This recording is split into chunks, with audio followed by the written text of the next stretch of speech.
Seniors have dedicated a lifetime to building our community. They've been our mentors, our teachers, and our civic leaders.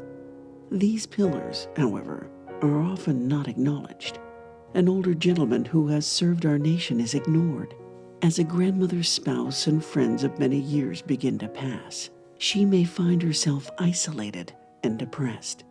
For them, the world becomes smaller and doors begin to close.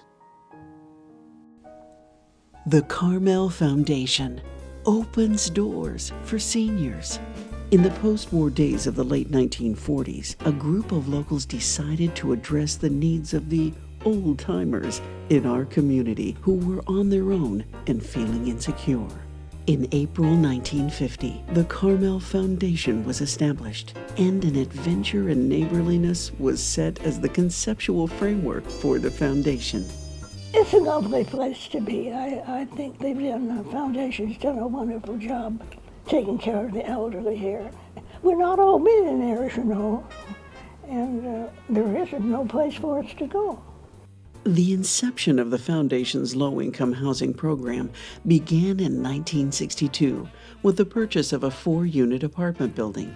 Today, the Carmel Foundation offers 50 apartments to low and very low-income seniors from our area. I love it. It's got the gardens. This is the nicest place I've ever been in Carmel. It's the nicest room. It's totally de-stressed my life. Since my landlord died, I've been stressed, like, where am I going to live? And I can't work. And I have a herniated disc in my back. And I don't have a car. And so it's been really rough. I couldn't ask for a better place. I don't know how I have karma enough to be able to be here. I'm very stoked to be here. I had a place up on the hill that I stayed there for a number of years, but the people who owned it had the opportunity to sell the house, so I had no place to stay. So I was out, and that's how I found the foundation, no place to go. My family roots go way back, and this happens to be an article I found that's in the paper about my great-grandfather, and he was the first gatekeeper at Pebble Beach. And before that, he was a stagecoach driver from Carmel over to Monterey. Carmel used to be a family town, you know, mostly working people, and it was low income. And as everywhere, I guess, with progress, it just got more expensive and more expensive where you couldn't afford the rents here. So thank God with Foundation, they came to our rescue, and that's why most of us are here. Homebound meal delivery started in November of 1960, when volunteers delivered freshly made meals in sealed containers to those homebound. In the 1950s, lunch at the townhouse was a once-a-month potluck affair. By 1981, the lunch program service had expanded to 4 days a week. Today, chefs arrive before dawn to begin to prepare close to 100 meals each day.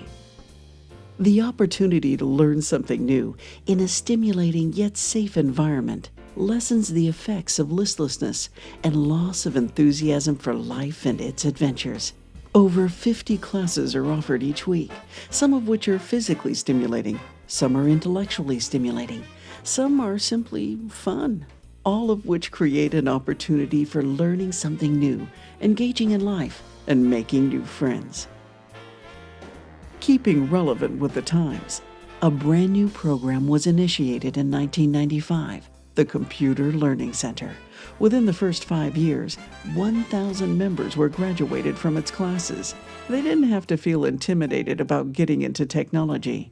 After all, they were learning together at the foundation, where they already felt comfortable and at home.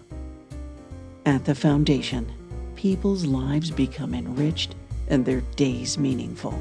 Seniors' lives can begin to thrive, and doors that were once closing can once again open. Whenever somebody needed someone to care, you were there. And I thank the Carmel Foundation for being there for me and for my friends. the Carmel Foundation came to my rescue, and here I am. I love it. They had kept the spirit of what they started out to do for the local people, and I think that's really unique. The Carmel Foundation does not accept government funding. Each of our programs, including low-income housing, medical equipment loans, and homebound meal delivery, runs a deficit and can only survive via the generosity of individuals and businesses within our community. You're going to get old too, and what are you going to do with your later years, you know? You got to start thinking about it, you know? How much can you give to support the seniors in our community?